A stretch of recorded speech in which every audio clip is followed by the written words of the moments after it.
ಶ್ರೀಹರಿಯ ನಿದ್ರಾವಸ್ಥೆ ರೂಪವನ್ನ ರಂಗನಾಥನೆಂದು ನಾವು ಪೂಜೆ ಮಾಡ್ತೀವಿ. ಈ ಕ್ಷೇತ್ರದಲ್ಲಿ ದೇವಿ ಒಂದು ಬಾವಿಯ ಒಳಗೆ ನಿದ್ರಾವಸ್ಥೆ ರೂಪದಲ್ಲಿ ಕಂಡು ಬರ್ತಾಳೆ. ಈ ದೇವಿ ಯಾರು? 800 ವರ್ಷಗಳ ಹಿಂದೆ ಒಬ್ಬ ರೈತ ತನ್ನ ಜಮೀನಿನಲ್ಲಿ ಬಾವಿ ತೋಡ್ಬೇಕಾದ್ರೆ ಆ ಬಾವಿಯಲ್ಲಿ ಒಂದು ದೊಡ್ಡ ಗುಂಡುಕಲ್ ಸಿಗುತ್ತೆ. ಆ ಬಂಡೆಯನ್ನ ಆ ರೈತ ಗಮನಿಸಿದಾಗ ಅದರಲ್ಲಿ ದೇವಿಯ ನಿದ್ರಾವಸ್ಥೆ ರೂಪ ಕಂಡು ಬರುತ್ತೆ. ಅದನ್ನ ಎತ್ತಲು ಹೋದಾಗ ಅದು ಆಚೆ ಬರೋದೇ ಇಲ್ಲ.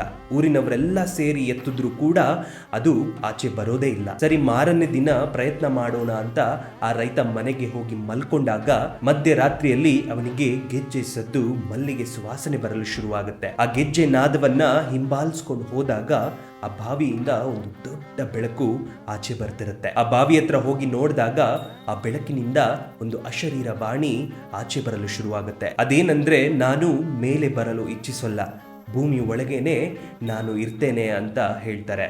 ಅದಕ್ಕೆ ಆ ರೈತ, ನೀನು ಯಾರು ತಾಯಿ ಅಂತ ಕೇಳಿದಾಗ, ನಾನು ಯಲ್ಲಮ್ಮ ದೇವಿ ಅಂತ ಉತ್ತರಿಸ್ತಾಳೆ. ಮಾರನೇ ದಿನ ಆ ರೈತ ಗುಡಿ ಗೋಪುರಗಳನ್ನ ಕಟ್ಟಿಸ್ತಾರೆ.